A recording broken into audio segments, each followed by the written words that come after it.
Selamat pagi untuk kita semua. Di sini kami dari kelompok 3 ingin mempresentasikan hasil sistem yang telah kami bangun yang berjudul Aplikasi Manajemen Inventaris Gudang. Kami dari program studi D3 Teknologi Informasi Institut Teknologi Dell. Sebelum kami mempresentasikannya, ada baiknya kami memperkenalkan diri kami terlebih dahulu. Saya sendiri Kristina Stinjak dengan NIM 42324056. Saya Trinis Lauren Lubis dengan NIM 42324007. Saya Grace Lita Hutauruk dengan NIM 42324012. Dan saya Brahmana Purba dengan NIM 42324002. Dan saya Oktava Samosir dengan NIM 42324001. Adapun yang akan kami presentasikan, yang pertama nanti kami akan menjelaskan latar belakang, kemudian dilanjutkan dengan tujuan, lalu functional description atau penjelasan fungsi sistem, dilanjutkan dengan desain table struktur atau struktur database MySQL, lalu kemudian daftar kelas dan metode, kemudian penerapan konsep OOP, dan kami akan juga melakukan demo dari sistem yang telah kami buat, dan yang terakhir kami akan menjelaskan kesimpulannya. Eh, adapun sistem, adapun latar belakang dari sistem ini sebagai berikut. Pengelolaan stok barang secara manual sering menimbulkan masalah seperti kesalahan jumlah, sulitnya pencarian barang, dan tidak adanya riwayat perubahan stok, sehingga menghambat operasional gudang. Untuk mengatasinya, dibangun aplikasi manajemen inventaris gudang berbasis konsol dengan fitur manajemen barang, pencarian, dan pencatatan riwayat stok. Aplikasi ini dibuat menggunakan konsep PBO yaitu abstraction, encapsulation, inheritance, polymorphism, dan interface, serta terintegrasi dengan MySQL agar data tersimpan secara permanen dan aman. Dengan adanya sistem ini, pengelolaan inventaris menjadi lebih cepat, terstruktur, dan akurat bagi admin gudang. Berikutnya tujuan. Tujuan pengembangan aplikasi manajemen inventaris gudang ini adalah untuk membantu admin mengelola stok barang secara lebih efektif, terstruktur, dan akurat. Dengan pencatatan otomatis ke database, proses pengelolaan menjadi lebih cepat dan meminimalkan kesalahan manual. Proyek ini juga bertujuan menerapkan konsep-konsep PBO seperti abstraction, encapsulation, inheritance, polymorphism, interface, dan exception handling dalam aplikasi nyata berbasis konsol. Secara keseluruhan, aplikasi ini diharapkan meningkatkan akurasi stok, mempermudah pencarian dan pembaruan data, menyediakan riwayat perubahan stok, serta menjadi contoh implementasi PBO yang terintegrasi dengan MySQL. Yang selanjutnya, penjelasan fungsi sistem. Aplikasi manajemen inventaris gudang ini bekerja untuk membantu admin dalam mengelola data barang secara terstruktur melalui sistem berbasis konsol. Ketika program dijalankan, sistem akan meminta pengguna untuk melakukan login terlebih dahulu sebagai admin dengan memasukkan username dan password. Jika login berhasil, admin akan diarahkan ke menu utama yang terdiri dari 3 fitur utama, yaitu manajemen barang, riwayat stok, dan pencarian barang, serta opsi untuk keluar dari sistem.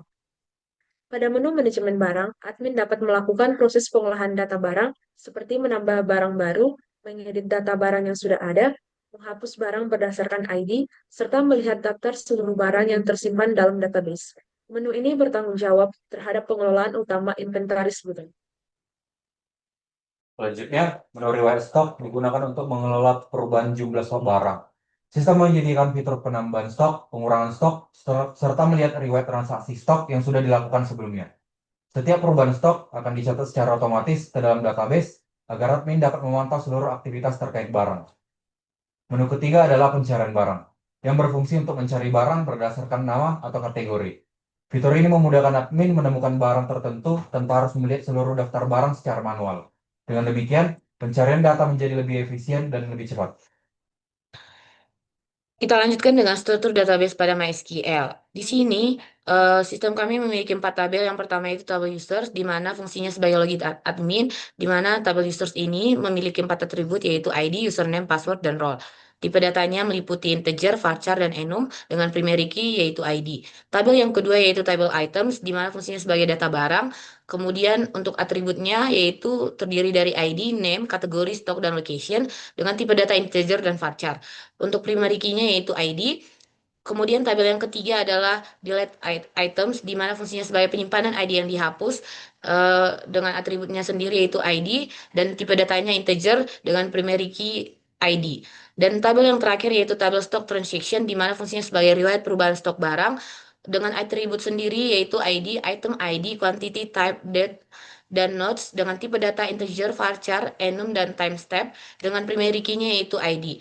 Berikut akan kami tunjukkan untuk database yang kami buat di MySQL, yaitu yang dengan nama database yang kami buat itu inventaris inventaris ketiga. Kemudian tabelnya tadi yang telah kami jelaskan ada 4, yaitu tabel users. Di sini kami sudah membuat admin defaultnya yaitu dengan username sebagai admin dan passwordnya sebagai kelompok 3 dengan role sebagai admin. Kemudian tabel kedua yaitu items, dan tabel yang ketiga yaitu delete items, dan yang terakhir tabel stock transaction.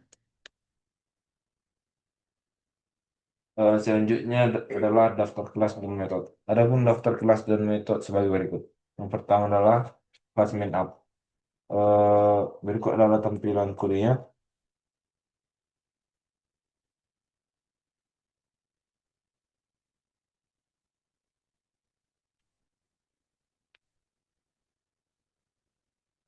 Adapun tujuan dari kelas ini adalah untuk entry point aplikasi, kontrol alur program, login, dan menu utama. Di sini juga ada metode utamanya. Yang pertama adalah metode main untuk inisialisasi, login, dan menu utama. Selanjutnya metode menu barang untuk menu manajemen barang, dan selanjutnya metode menu transaksi untuk menutup riwayat stok, dan selanjutnya metode menu pencarian untuk menu pencarian. Selanjutnya adalah ada kelas user. Berikut adalah kode dari kelas tersebut. Tujuan dari kelas ini adalah untuk superkelas untuk semua jenis pengguna, properti umum, dan deklarasi menu. Dan untuk metode utamanya adalah yang pertama adalah metode user untuk konstruktor, metode get ID, metode get username, dan metode get password untuk getters, dan metode show menu, abstrak metode untuk menampilkan menu. Selanjutnya adalah kelas admin. Berikut adalah kode kelas admin. Tujuan dari kelas ini adalah untuk implementasi user sebagai admin, untuk admin menampilkan menu admin. Ada juga metode utamanya di sini, yaitu yang pertama adalah metode admin untuk konstruktor, dan metode show menu untuk menampilkan menu admin atau override dari user. Baik, selanjutnya kelas login service.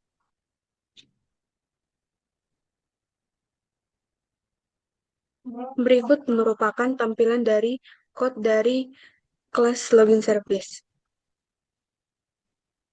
di mana tujuan dari kelas ini yaitu menangani proses login pengguna, di mana metode utama pada kelas ini yaitu yang pertama metode login service sebagai konstruktor, yang kedua metode login sebagai validasi login, dan yang ketiga yaitu metode verify password sebagai verifikasi password. Yang kedua yaitu kelas user DAO. Berikut merupakan tampilan kode dari kelas user DAO. Bertujuan untuk berinteraksi dengan database untuk data pengguna. Adapun metode utama dari kelas ini yaitu metode get user by username untuk mengambil data pengguna dari database. Yang ketiga yaitu kelas warehouse.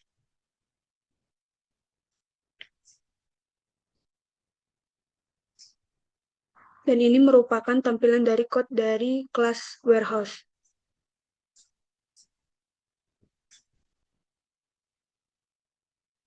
Adapun tujuan dari kelas ini yaitu mengelola daftar barang, operasi terkait barang.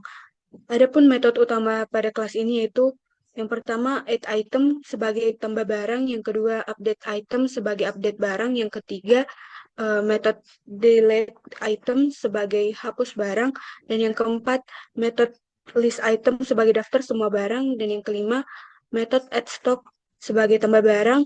Selanjutnya metode add stock sebagai tambah stok. Yang selanjutnya yaitu metode remove stock sebagai kurang stok, dan metode list transaction sebagai list transaction, dan selanjutnya ada metode search by name untuk cari berdasarkan nama, dan ada metode search by kategori sebagai cari berdasarkan kategori. Selanjutnya, kelas item.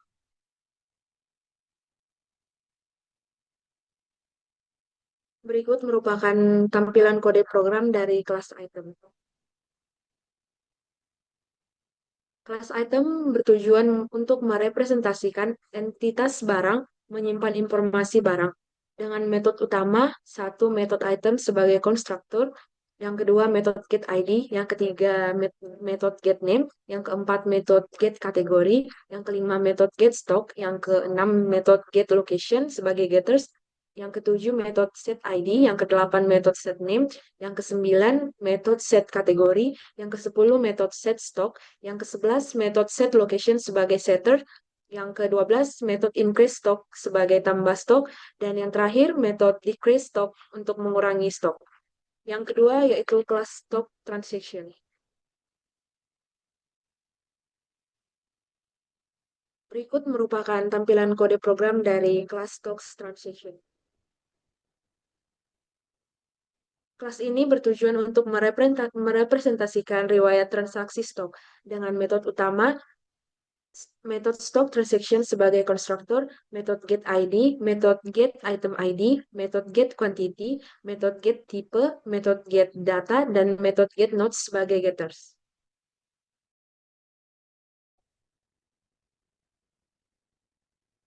Yang selanjutnya adalah kelas searchable sebagai interface. Ini merupakan kode program dari metode searchable.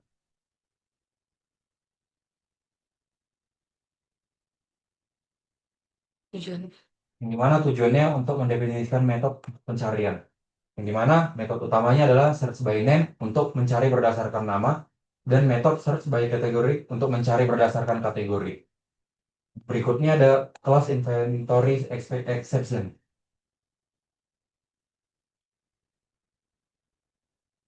Ini adalah kode program dari kelas inventory exception yang bertujuan untuk merepresentasikan exception khusus terkait operasi inventaris, yang dimana metode utamanya inventory exception sebagai konstruktor dengan pesan kesalahan. Yang berikutnya adalah kelas database connection. Ini adalah kode program database connection. Tujuannya untuk membuat dan mengelola koneksi ke database MySQL. Yang dimana metode utamanya adalah get connection untuk mengembalikan intent koneksi database.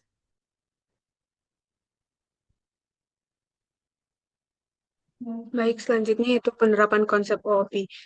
Yang pertama, konsep abstraction. Konsep ini menyederhanakan kompleksitas dengan memodelkan entitas hanya dengan atribut dan metode yang relevan. Penerapannya seperti kelas user dan metode show menu. Yang kedua, adanya konsep encapsulation. Konsep ini menyembunyikan detail implementasi internal dan menyediakan antarmuka publik terkontrol untuk berinteraksi. Penerapan konsep ini yaitu seperti private dan getter setter. Yang ketiga, konsep inheritance, yaitu membuat kelas baru atau subclass yang mewarisi properti dan metode dari kelas yang sudah ada atau superclass. Penerapannya seperti kelas admin, extend user. Yang selanjutnya itu konsep polymorphism. Konsep ini memperlakukan objek dari kelas berbeda secara seragam melalui antar muka umum. Contoh penerapannya seperti user login, service login, dan user show menu. Yang selanjutnya yaitu konsep interface, yaitu mendefinisikan kontrak metode yang harus diimplementasikan oleh kelas. Penerapan konsep ini seperti searchable, di mana mendefinisikan metode search by name dan metode search by kategori. Dan yang kedua yaitu warehouse implement searchable.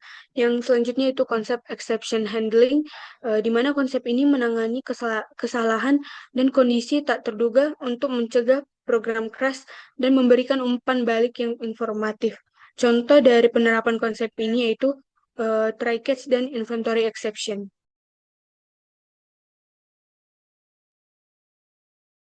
Baik, kami akan melakukan demo terhadap sistem yang telah kami bangun. Dimulai dari menjalankannya. Untuk username-nya sendiri seperti yang telah kami buat sebelumnya, yaitu untuk username-nya admin.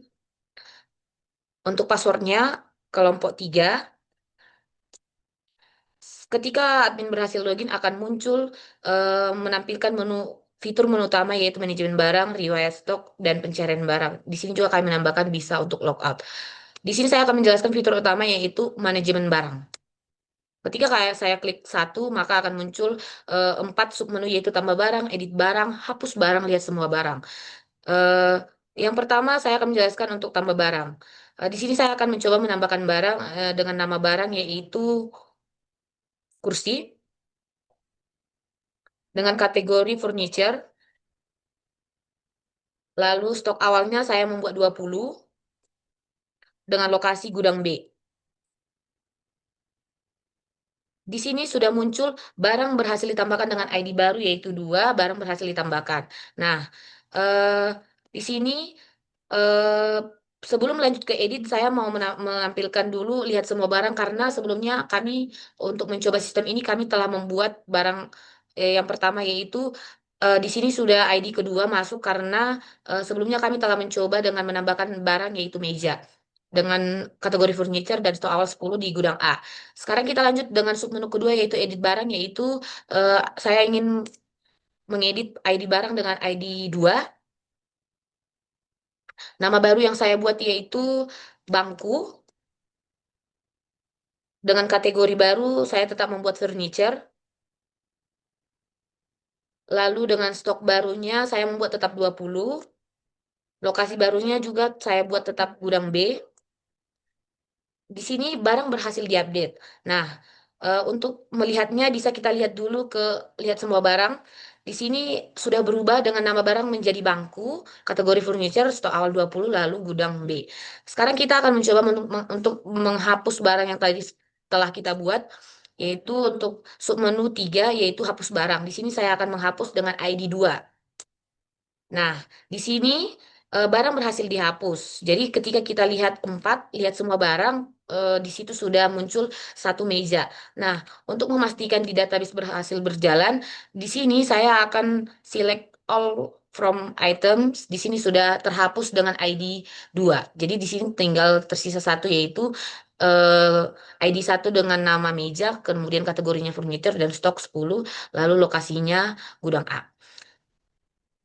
Di sini kita akan melanjutkan untuk fitur yang kedua, namun sebelum itu saya akan mengklik kembali. Di sini akan dilanjutkan dengan teman saya yaitu Brahmana Purba. Baik, selanjutnya saya akan menerangkan menu kedua yaitu reward stock. Tanya saya akan input data yang kedua. Nah, di sini akan ditampilkan menu-menu yang ditampilkan di riwayat stok, yaitu yang pertama tambah stok, kurangi stok, dan lihat riwayat. Di sini juga ada fitur kembali untuk kembali ke menu sebelumnya. Saya akan mencoba untuk menambah stok. Jadi kita di sini menginput data satu. Nah, saya akan mencoba untuk menambah stok dari barang yang ber-ID 1. Dan saya akan menambah sekitar 20 stok. Nah, untuk melihat bahwa stoknya benar-benar berhasil ditambahkan, kita dapat melihatnya dengan menginput data 3 atau memilih menu 3, yaitu untuk melihat riwayatnya. Nah, berikut adalah tampilan riwayat penambahan stoknya. Di sini akan ditampilkan tanggal dan notesnya. Selanjutnya saya akan dan sebelum itu saya akan mencoba untuk melihat bahwasannya apakah stoknya benar-benar ditambahkan. Maka dari itu saya akan mencoba sini. Nah, di sini stok dari meja itu udah tambah 20 menjadi 30. Selanjutnya saya akan mencoba untuk mengurangi stoknya dengan menginput data 2, ID barangnya adalah 1, dan jumlah yang akan dikurangi adalah sekitar 5 barang. Dan selanjutnya kita dapat juga melihat riwayat pengurangan stok. Nah, di sini akan ditampilkan riwayat penambahan dan pengurangan stok. Dan untuk melihat bahwasannya apakah benar-benar udah dikurangi stoknya, kita dapat menghentikannya dari sini. Nah, sekarang stok dari meja itu udah berkurang 5 menjadi 25. Dan untuk selanjutnya eh, kita dapat memilih 0 untuk kembali dan akan menampilkan menu utama inventaris yang lain. Selanjutnya akan diterangkan oleh teman saya, Tova. Selanjutnya, saya akan menjelaskan menu utama yang ketiga, yaitu pencarian barang. Saya akan memilih menu 3. Lalu di submenunya terdapat cari berdasarkan nama dan cari berdasarkan kategori. Sekarang saya pilih 1 untuk mencari berdasarkan nama. Di sini saya akan menginput nama, yaitu yang ada di ID 1, yaitu meja. Maka akan tampil detail item meja, yang dimana di sini ada ID-nya 1, namanya meja, kategorinya furniture, dan stoknya ada 25. Lalu saya akan memilih menu 2 untuk mencari berdasarkan kategori. Di sini saya akan cari berdasarkan furniture, maka akan tampil pencarian berdasarkan kategori, yaitu ID 1, namanya meja, dan stoknya ada 25. Untuk memastikannya, kita bisa mencarinya di SQL. Setelah kita run, di sini terdapat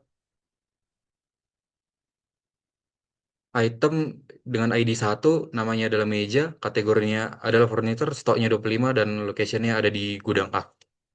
Lalu saya pilih menu kembali.